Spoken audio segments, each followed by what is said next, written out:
और अब वक्त है व्यूअर्स सत्य और तथ्य का। 22 मई को भारत के शूरवीरों ने पाकिस्तान के घमंड को ब्रह्मोस मार मार कर चकनाचूर कर दिया था और शायद इसी मार का असर था कि 14 मई को पाकिस्तान ने बीएसएफ जवान पूनम शाह को सकुशल स्वदेश वापस लौटा दिया। यह आज का भारत है जहां पिटाई खाने के बाद दुश्मन की इतनी हिम्मत नहीं होती कि वो हमारे किसी सैनिक को अपने कब्जे में रख सके। लेकिन आज मैं आपको एक कहानी बताना चाहता हूं। कहानी नहीं, सत्य है। लेकिन पहले अभिनंदन वर्धमान को याद कीजिए, जिन्होंने अपने मिग-21 से पाकिस्तान के मेड इन अमेरिका F-16 को मार गिराया था। याद है आपको बालाकोट एयर स्ट्राइक?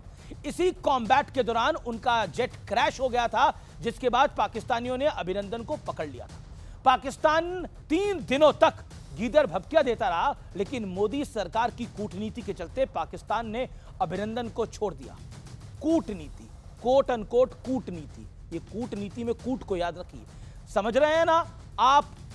इसी कूटनीति की गूंज पाकिस्तान की संसद में भी गूंज रही थी। सुनिए जरा।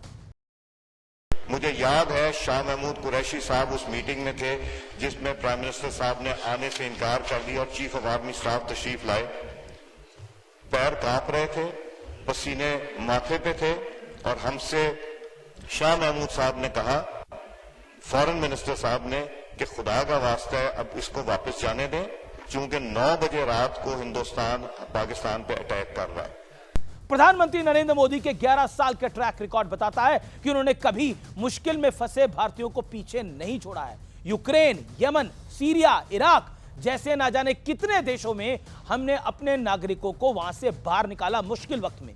इंडिया फर्स्ट और इंडियन फर्स्ट के इसी सिद्धांत के साथ इसी दौर में मिसिंग 54 की बड़ी कमी महसूस होती है। आप हैरान होंगे, ये मिसिंग 54 क्या है?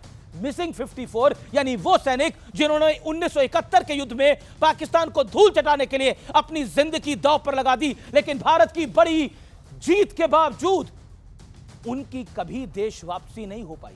आयरनी यह है कि भारत ने 71 के युद्ध में पाकिस्तान के 93,000 सैनिकों और फौजियों को बंधक बनाया था। पाकिस्तान की 5,795 वर्ग मील जमीन पर भारत का कब्जा हो गया था। 8 महीने हमने पाकिस्तान के युद्ध बंदियों को अपने देश में रखा और फिर शिमला समझौता कर दिया। उनके सारे युद्धबंदी रिहा कर दिए, लेकिन हमारे 54 सैनिक आज भी लापता है। सालों तक इन 54 सैनिकों से कुछ की चिट्ठियां भारत आती रही, लेकिन उनकी सुध लेने वाला शायद उस वक्त सत्ता में कोई नहीं था।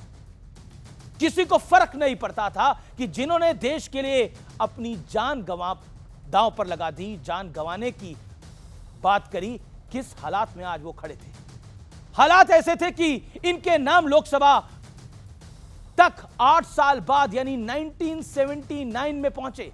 1989 यानी 1979 में पाकिस्तान की तत्कालीन प्रधानमंत्री बेनजीर भुट्टो ने माना था कि भारतीय सैनिक पाकिस्तानी जेलों में हैं।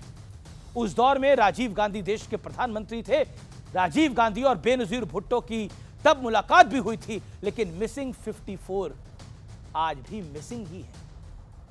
इसमें कोई शक नहीं है कि श्रीमती इंदिरा गांधी के दौर में भारतीय सेना ने पाकिस्तान के 2 टुकड़े कर दिए थे, लेकिन इसमें भी कोई शक नहीं है कि हम अपने सैनिक वापस लिए बिना पाकिस्तानियों को वापस लौटा आए।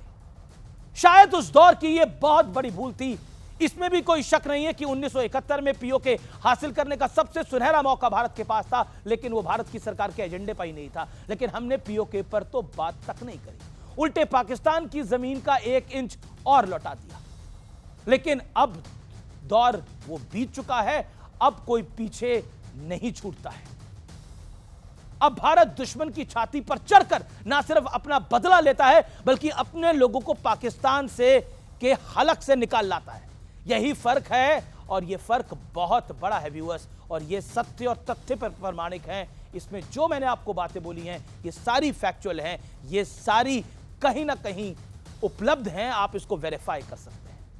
नमस्कार। लेकिन उन 54 सैनिकों को मेरा आज भी सलाम है। उनके परिवार ये वीडियो देख रहे होंगे, उनको मेरा सलाम है। लेकिन उस दौर की सरकार से जरूर सवाल है, क्यों नहीं किया था वो? नमस्कार।